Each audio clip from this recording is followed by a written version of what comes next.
মেদিনীপুর কলেজে লেট হতো। পূর্ব মেদিনীপুরের গণ্ডিতে নিজেকে আটকে রাখতে চায় না সোনালী। পড়াশোনা শিখে সে চেষ্টা করছে নিজের পায়ে দাঁড়ানোর, আর তাই পূর্ব মেদিনীপুর থেকে সে শুরু করে রেগুলার যাতায়াত কলকাতায়।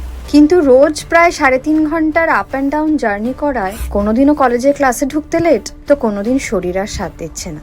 এভাবেই চলছিল। কিন্তু কলকাতায় এসে যদি নিয়মিত কলেজে ক্লাস করতে যায় তাহলে তো মন্দ হয় না, কিন্তু থাকবেটা কোথায়? একটি মেয়ে, তার সুরক্ষার দরকার, অল্প খরচও দরকার।